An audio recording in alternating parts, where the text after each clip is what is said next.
আজকে বলা হচ্ছে যে এতিমদের সম্মানে এই আয়োজন, আসলেই তাই, কিন্তু টেবিলে কোনো এতিম নাই। আমার সিটে এতিম বসবে একজন, আমি যেখানে বসেছি।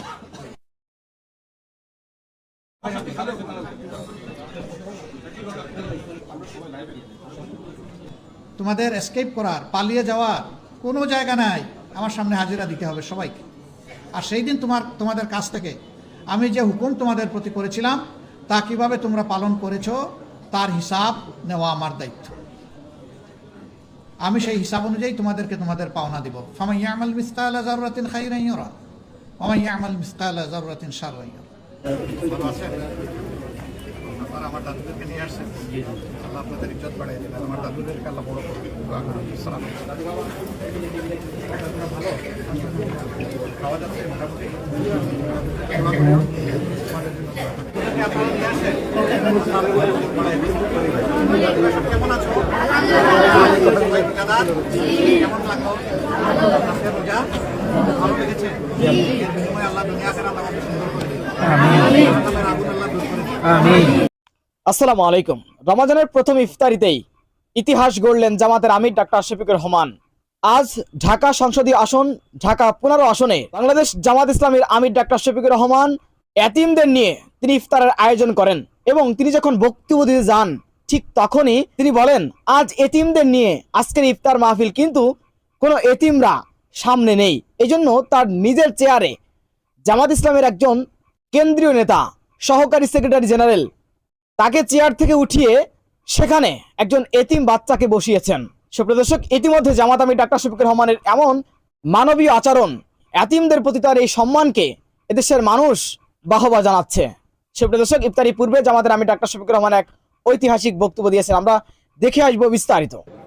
আজকে এই এতিমদের সম্মানে ইফতার মাহফিলের এই পর্যায়ে প্রধান অতিথির বক্তব্য রাখার জন্য বিনীত অনুরোধ করছি বাংলাদেশ জামাত ইসলামীর সম্মানিত আমির, বিশ্ব ইসলামী আন্দোলনের অন্যতম নেতা, বাংলাদেশের জাতীয় সংসদের বিরোধী নেতা, ঢাকা 15 আসন থেকে তথা মিরপুর 8 থেকে জনগণের ভোটে নির্বাচিত আমাদের শ্রদ্ধেয় সংসদ সদস্য জননেতা জনাব ডাক্তার শফিকুর রহমান। প্রধান অতিথি বক্তব্য রাখছেন জননেতা জনাব ডাক্তার শফিকুর রহমান।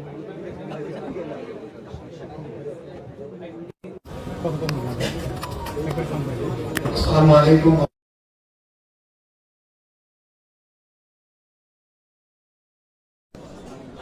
আইতাম বন্ধুগণ,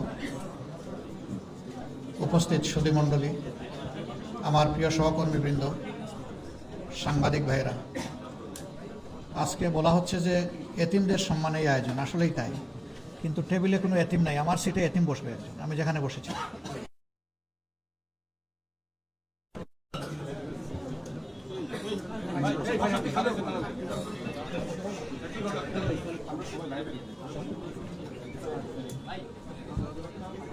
আমি দোয়া করি আজকে যাদেরকে এতিম হিসাবে সমাজের মানুষ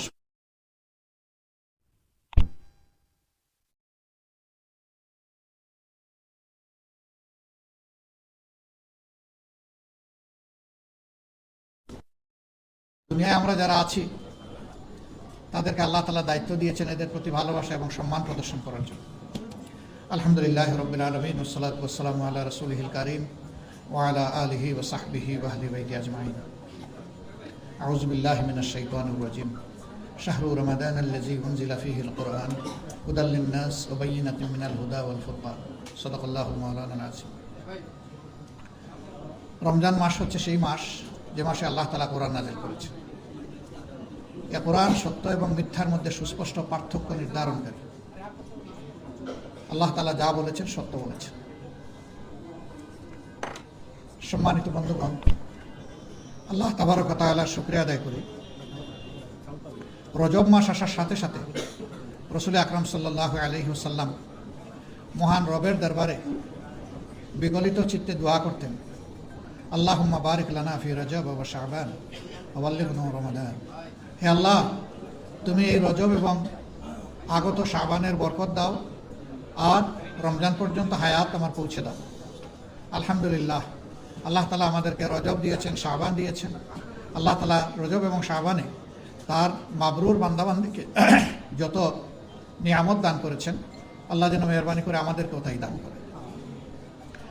আলহামদুলিল্লাহ, আল্লাহ তাআলা আমাদেরকে অন্তত এই রমজানটা পর্যন্ত পৌঁছে দিয়েছেন। আজকে প্রথম রমজান। এই মাসের গুরুত্ব সম্পর্কে আল্লাহ তাআলা কালামে হাকিমে বর্ণনা করছেন যে রমজান সেই মাস যেই মাসে আল্লাহ কোরআন নাজিল করেছেন। এই কোরআনটা কি? কোরআন হচ্ছে হেদায়া। হেদায়া হচ্ছে আপনি কোন পথ ধরে চলবেন, কোন কাজ করবেন, কোন কাজ করবে না, যে গাইড বুক এটা আপনাকে বলে দিবে, এটার নাম হচ্ছে হেদায়া। এই হেদায়াত আল্লাহ তাআলা যেদিন মানব সৃষ্টি করেছেন সেই দিন থেকেই দান করেছেন। প্রথম হেদায়ার কিতাবটা কি ছিল মানব জাতি জানে না, কিন্তু প্রথম নবী কে ছিলেন এটা সবাই জানে। আল্লাহ তাআলা যাকে প্রথম মানুষ হিসেবে পয়দা করেছিলেন, হযরত আদম আলাইহিস সালাম, তিনি প্রথম মানুষ এবং প্রথম নবী। তাকে আল্লাহ তাআলা হেদায়েতের গ্রন্থ দিয়েছেন। এটা কালামে হাকিমে কোরআন শরীফে এটা আছে যে তার জন্য হেদায়েত দান করেছেন। পরে বলেছেন যারা এটা মানবে তারা মুক্তি পাবে, যারা মানবে না তারা শাস্তি পাবে। কিন্তু আল্লাহ তাআলা যখন আদম আলাইহিস সালামের সত্তা পয়দা করলেন তখন সমস্ত ফেরেশতাদেরকে তলব করেছেন।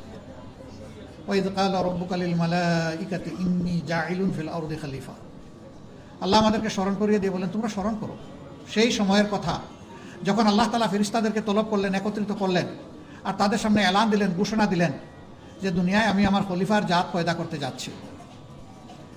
প্রত্যেকটি মানুষ, every individual human being is a representative of Allah সুবহানাহু ওয়া তাআলা। প্রত্যেকেই আল্লাহর খলিফা। আমরা এই দায়িত্ব চাই অথবা না চাই, আল্লাহর পক্ষ থেকে এটা আমাদের উপরে অর্পণ করা আছে। এখন এই দায়িত্ব যারা সঠিকভাবে পালন করবেন আল্লাহ তাআলার সন্তুষ্টি, ভালোবাসা তারা হাসিল করবেন। যারা এই দায়িত্ব পালন করতে পারবেন না, ব্যর্থতার জন্য তাদেরকে আল্লাহর মুখোমুখি হতে হবে। আল্লাহ তাআলা স্মরণ করিয়ে দিয়ে বলেছেন ইন্না ইলাইনা ইয়াবাহুম সুম্মা ইন্না আলাইনা হিসাবাহুম। তোমাদেরকে আমার দিকেই ফিরে আসতে হবে, ফিরিয়ে আনা হবে। তোমাদের এসকেপ করার, পালিয়ে যাওয়ার কোনো জায়গা নাই। আমার সামনে হাজিরা দিতে হবে সবাইকে। আর সেই দিন তোমাদের কাছ থেকে আমি যে হুকুম তোমাদের প্রতি করেছিলাম তা কিভাবে তোমরা পালন করেছো তার হিসাব নেওয়া আমার দায়িত্ব। আমি সেই হিসাব অনুযায়ী তোমাদেরকে তোমাদের পাওনা দিব। ফামান ইয়ামাল মিসকালা যাররাতিন খাইরান ইয়ারা ওয়া মান ইয়ামাল মিসকালা যাররাতিন শাররান ইয়ারা। যে অতি সূক্ষ্ম অল্প পরিমাণ নেকি নিয়ে, ভালো কাজ নিয়ে আমার কাছে আসবে, আমি সন্তুষ্ট চিত্তে তাকে তার পাওনা সমঝাই দেব। আবার যে বড় পাপ তো অবশ্যই, নাফরমানি তো অবশ্যই, অতি সূক্ষ্ম কেউ দেখে না, রাতের অন্ধকারে সংগোপনে মাসুল পাওয়ার এক্সারসাইজ করে অথবা কালো টাকার বলে, গোষ্ঠীর বলে, ক্ষমতার বলে যদি কোনো মানুষের উপর অন্যায় আচরণ করো, যদি আমার হক নষ্ট করো, যদি আমার মাখলুকের হক নষ্ট করো, তাহলে সেদিন তোমার এই কৃতকর্ম যত ছোট হোক না কেন তারও পাওনা তোমাকে সমঝিয়ে দেওয়া হবে। এটা থেকে তুমি রেহাই পাবে না। তার মানে হচ্ছে ছোট বড় সব কিছুর পাওনা আল্লাহর জিম্মায় মজুদ রয়েছে। মানুষকে at the day of final judgement, শেষ বিচারের দিনে মানুষের হাতে এটা আল্লাহ তুলে দেবেন। মানুষের অবস্থা সেদিন দুই ভাগে বিভক্ত। একদল মানুষ স্বাচ্ছন্দ্যে আল্লাহ তাআলার দরবারে দাঁড়াবে, তাদের চেহারার মধ্যে নূরের ঝলক থাকবে, রাব্বুল ইজ্জত তাদের দিকে সন্তুষ্টি এবং রাহমার দৃষ্টি দিয়ে তাকাবেন। আর একদল মানুষ দুলামদিন অপদস্থ, হাঁটু গড়ে মাথা নত করে বসবে, তারা এনে আল্লাহর দরবারে হাজির করবে। সেই লোকগুলোর দিকে আল্লাহ তাআলা তার রহমতের নজর নিক্ষেপ করবেন না। তার মানে তাদের জন্য ধ্বংস এবং শাস্তি অবধারিত। যারা প্রথম সম্প্রদায়, আল্লাহ তাআলার পক্ষ থেকে নাজাতের সুসংবাদ পেয়ে, বুশরা পেয়ে তারা যাবে মাবুদের মায়ার জান্নাতে। আর যারা নাফরমানি করে, আল্লাহ তাআলার সাথে বিদ্রোহী করে, দুনিয়ায় বিপর্যয় সৃষ্টি করে, দুনিয়ায় বিশৃঙ্খলা সৃষ্টি করে, সন্ত্রাস সৃষ্টি করে, মানুষকে কষ্ট দিয়ে অন্যায় অপরাধ করে, দুর্নীতি করে আল্লাহর দরবারে হাজিরা দিবেন, তাদের ঠিকানা হবে ভিন্ন। এই লোকগুলাকে ফেরেশতারা তাড়িয়ে নিয়ে যাবেন জাহান্নামের দিকে। সেখানকার পাহাড়দার ফেরেশতা জিজ্ঞেস করবেন, কেন আজকে এখানে এসেছো কেন? তোমাদের কাছে কোনো সতর্ককারী আল্লাহ তাআলা পাঠাননি? বলে হ্যাঁ পাঠিয়েছিলেন।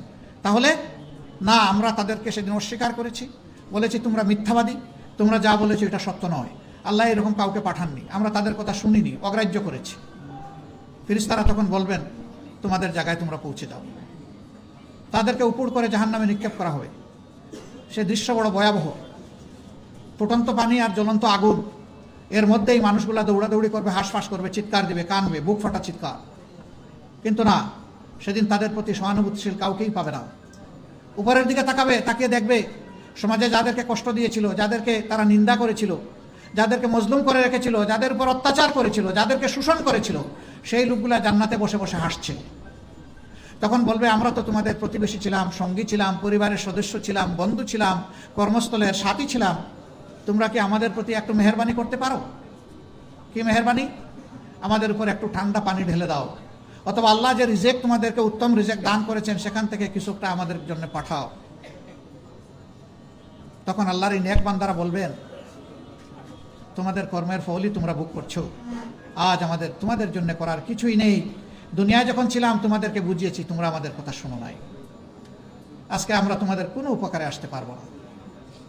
জাহান্নামে গিয়ে দেখবে কিছু মানুষের সাথে মোলাকাত হবে, বলবে, আপনারা না বড় অভিজাত ছিলেন, বড় পাওয়ারফুল ছিলেন সমাজে, আপনাদের কথা শুনে তো আমাদের সর্বনাশ হয়েছে। হে আল্লাহ, এই দুষ্ট লোকগুলাই আমাদের ক্ষতি করেছে।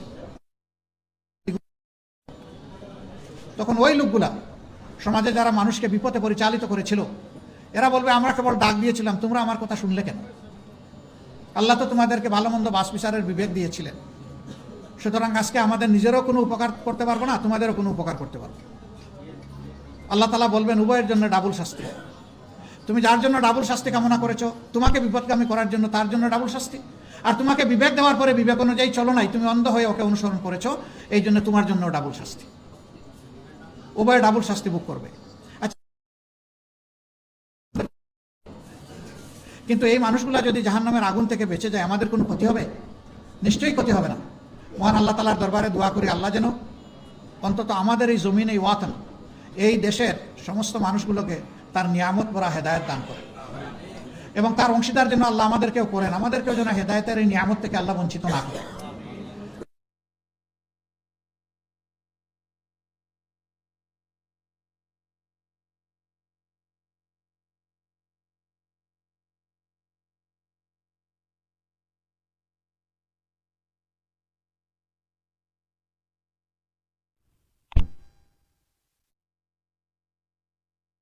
ইয়া'মুরুকুম বিল আদলি ওয়াল ইহসান, আল্লাহ তোমাদেরকে নির্দেশ দিচ্ছেন, হুকুম দিচ্ছেন, তোমরা মানুষের জন্য ন্যায় বিচার কায়েম করো এবং মানুষের প্রতি তোমরা সহানুভূতিশীল হও, সর্বোচ্চ সহানুভূতিশীল হও, ইহসান করো।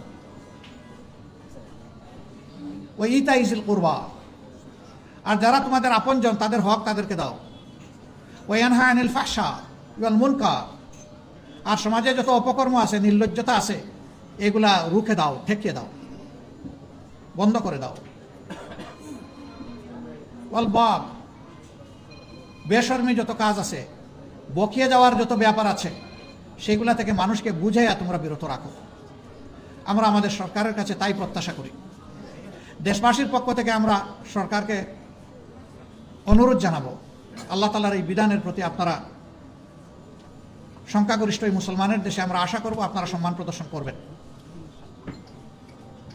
যদি আপনারা আল্লাহর বিধানের প্রতি সম্মান প্রদর্শন করেন, তাহলে আল্লাহ তাআলা আপনাদেরকে সম্মানিত করবেন। কিন্তু যদি আপনারা এই পথে না হাঁটেন, তাহলে দেশেরও ক্ষতি হবে, আপনাদেরও ক্ষতি হবে। আমরা মন গড়া কোনো কথা বলছি না, মাবুদের বিধান অনুযায়ী আপনাদেরকে আহ্বান জানাচ্ছি। আমরা এই দেশকে ভালোবাসি, দেশের মানুষকে ভালোবাসি। আপনারা ওই দেশের নাগরিক, আমরা ওই দেশের নাগরিক। আমরা প্রত্যেকটি নাগরিককে সম্মান করার পক্ষে, ভালোবাসার পক্ষে। আসুন একটা ভালোবাসার পরিবেশ আমরা সমাজে সৃষ্টি করি। হিংসা, হানাহানির, দলীয় সংকীর্ণতার রাজনীতির গণ্ডি থেকে আমরা বের হয়ে আসি। আজকে পবিত্র এই রমজানের দিনে আমি আহ্বান জানাবো, শুধুমাত্র দলীয় পরিচিতির কারণে আল্লাহর একজন বান্দা কিংবা বান্দি যেন জুলুমের শিকারে পরিণত না হন। এটা যদি করা হয়, এটা হবে ইতিহাসকে অগ্রাহ্য, অমান্য, অশ্রদ্ধা করার শামিল।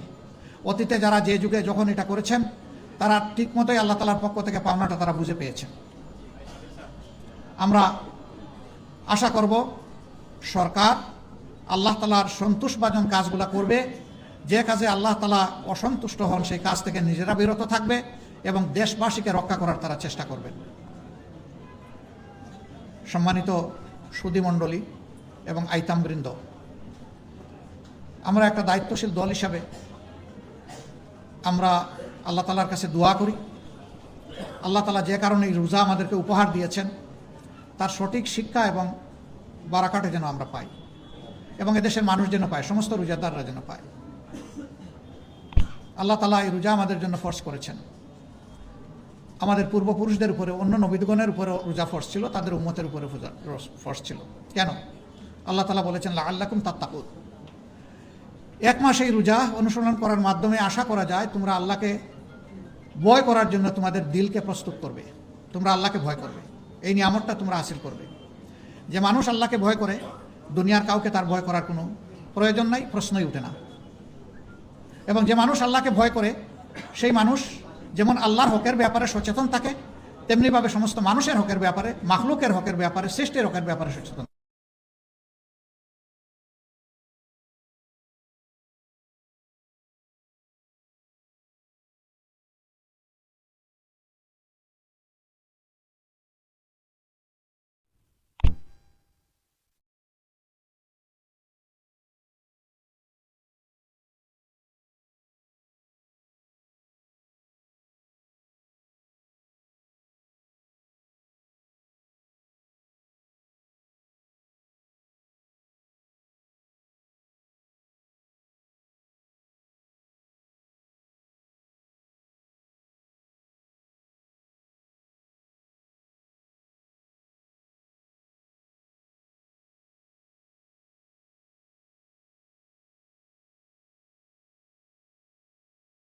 নেওয়া আপনাদের দায়িত্ব,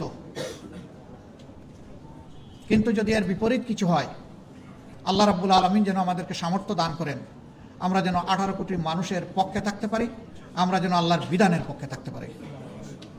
এখানে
তাদের সকলের প্রতি আমার অনুরোধ, মাদ্রাসায় যারা লেখাপড়া করেন তারা বড় সৌভাগ্যবান, তারা কোরআন হাদিস নিয়েই চর্চা করেন।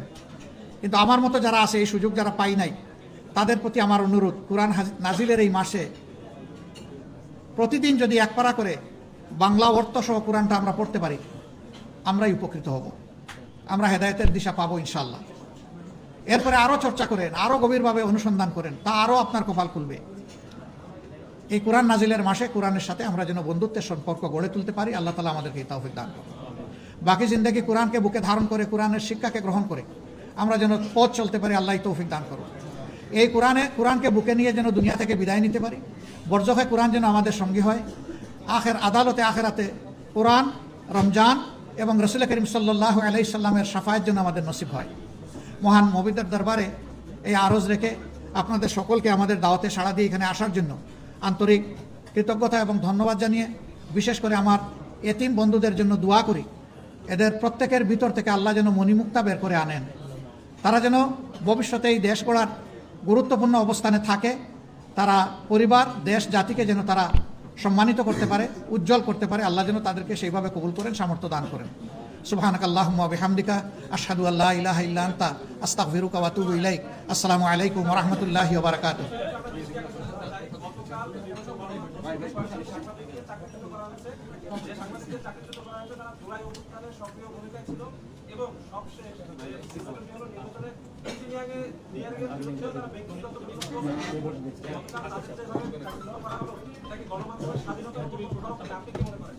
এটা গণমাধ্যমের স্বাধীনতার উপর নির্লজ্জ হস্তক্ষেপ। যারা এটা করেছেন তাদের প্রতি আমাদের বিনয়ী অনুরোধ, আপনারা এখান থেকে ফিরে আসুন, যারা যেখানে ছিল তাদেরকে পুনর্বহাল করুন। যদি না করেন তাহলে আপনারাই এক নায়কতন্ত্রী শাসন ব্যবস্থা কায়েম করার জন্য এবং ফিসিবাদ ফিরিয়ে আনার জন্য আপনারা দায়ী থাকবেন। এ কাজ যারাই করবেন আমরা তাদেরকে সমর্থন করব না, আমরা এই কাজের নিন্দা জানাই এবং আমরা দাবি করি রাইট নাও, শুধু সাংবাদিক না, কোনো একটা সরকারি আধা সরকারি স্বায়ত্তশাসিত বেসরকারি প্রতিষ্ঠানের একজন পিয়নের উপরেও যেন সেই আঘাত না আসে। যদি আসে তাহলে এদেশের জনগণকে আমরা সাথে নিয়ে অবশ্যই আমরা প্রতিবাদ করব, প্রতিরোধ আমরা গড়ে তুলব। এটা আমরা মানব না, কোনো অবস্থায় মানব না। আমাদের অঙ্গীকার ছিল স্বাধীন বিচার ব্যবস্থা এবং স্বাধীন গণমাধ্যম, এই দুইটাকে আমরা পূর্ণ স্বাধীনতায় দেখতে চাই। গণমাধ্যম তার মতো করে চর্চা করুক, জনগণ গণমাধ্যমের মেসেজ কীভাবে নেবে এটা জনগণের ব্যাপার। কিন্তু এখানে কেউ হস্তক্ষেপ করবেন, আমার পছন্দের কথা লিখেন নাই, বলেন নাই, তাই তার এখানে চাকরি নাই, রিজেক্ট নাই, এটা গুরুতর অন্যায়, এটা কেউ করবেন না। আমরা বিনয়ের সাথে অনুরোধ জানাবো এই কাজ থেকে যেন তারা ফিরে আসেন। ধন্যবাদ সবাইকে। আসসালামু আলাইকুম রহমতুল্লাহ। জি একটু বসবেন, একটু বসবেন। আমার দাদুদেরকে নিয়ে আসছেন, আল্লাহ আপনাদের ইজ্জত বাড়িয়ে দিলেন। আমার দাদুদেরকে আল্লাহ বড় করবেন। আসসালামু আলাইকুম।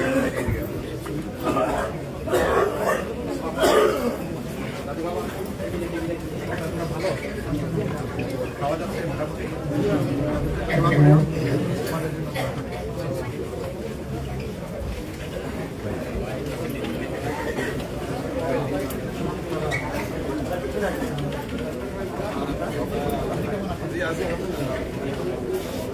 দোয়া করি একটু, তোমাদের জন্য অনেক দোয়া থাকবে।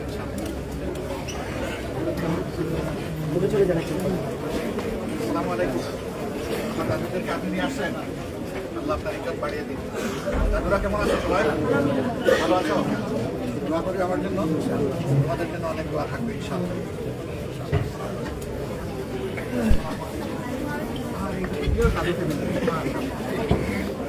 ভালো আছো সবাই? খাওয়া যাচ্ছে মোটামুটি? আমার জন্য, দেশের জন্য, আম্মুর জন্য, ঠিক আছে?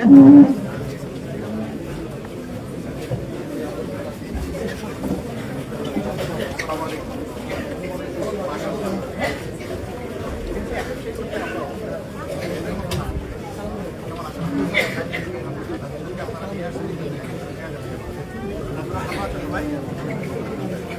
আমাদের জন্য আমাদের অনেক দোয়া থাকবে, আমাদের জন্য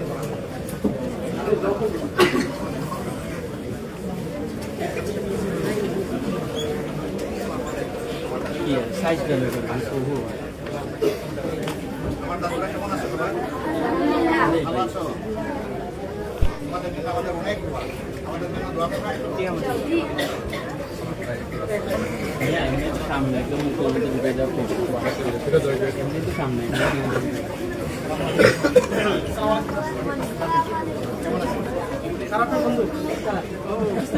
বন্ধুরা কেমন আছো? কি বলবো, বন্ধু বলবো না দাদু? দাদু বন্ধু দুটাই খাবো।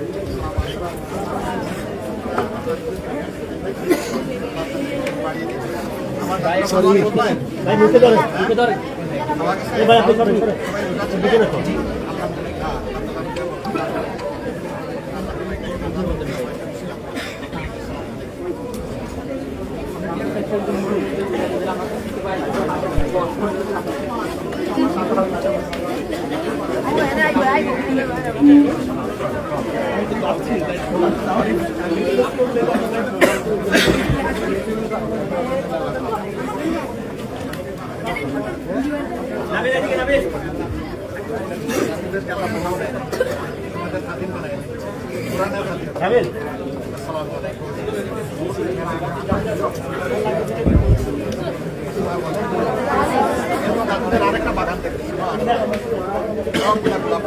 ভালো আছো? আজকে রোজাটা কেমন কাটলো? বেশি কষ্ট হয়েছে? রোজার আনন্দের কষ্ট স্মরণ হয়েছে, তাই না?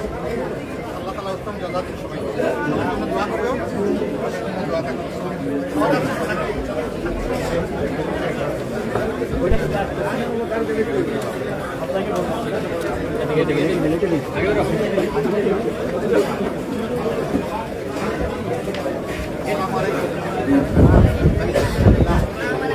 বড় দাদু, দাদু, দাদু, দাদু, ভালো আছো তো?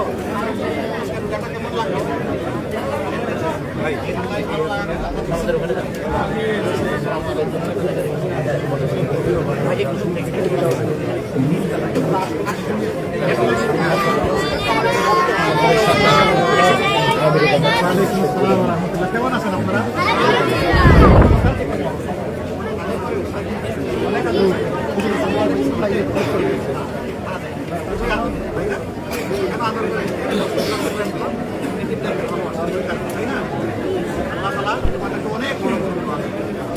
আমার জন্য দোয়া করবেন।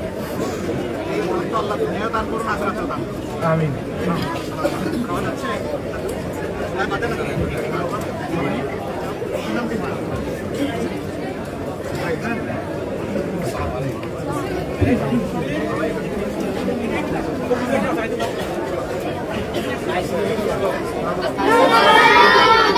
আমার দাদুদেরকে আপনি নিয়ে আসেন, আল্লাহ আপনার ইজ্জত বাড়ায় দেন। দাদুরা কেমন আছেন? খাওয়া গেল?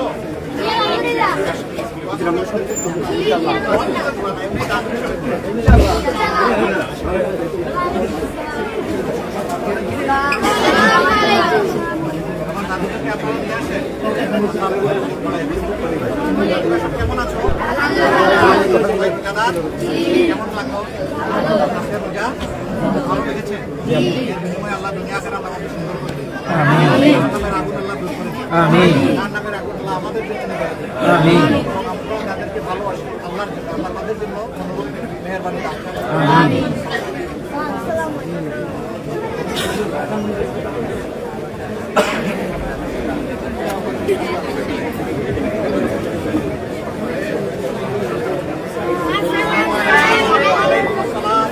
আমার সব দাদুরা কেমন আছো?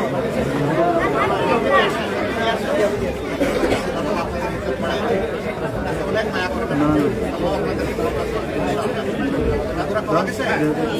খাওয়া নাই তো? আমার জন্য একটু দোয়া করো। আমার জন্য একটু দোয়া করবো তোমাদের জন্য। দোয়া করি তোমাদের জন্য।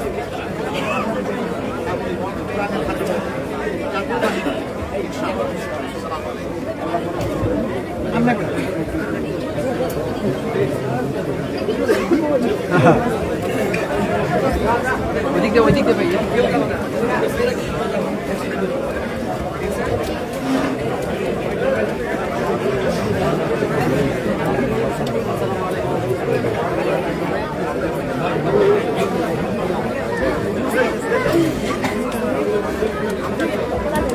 সুপ্রিয় দর্শক, বিষয়টি আপনারা কিভাবে দেখছেন? বাংলাদেশ জামাত ইসলামের আমির ডাক্তার শফিকুর রহমান তিনি প্রথম রমজানের প্রথম ইফতার তিনি এতিমদের সাথে করেছেন এবং তিনি বক্তব্য দিয়েছেন। বক্তব্যটি আপনারা কিভাবে দেখছেন? অবশ্যই আপনাদের মূল্যবান মন্তব্য কমেন্ট বক্সে জানাবেন। সবসময় সত্য নির্ভেজাল তথ্য পেতে স্বাধীন Bangla TV YouTube channel subscribe করে আমাদের সাথে থাকুন। আসসালামু আলাইকুম রহমতুল্লাহি ওয়া বারাকাতুহু।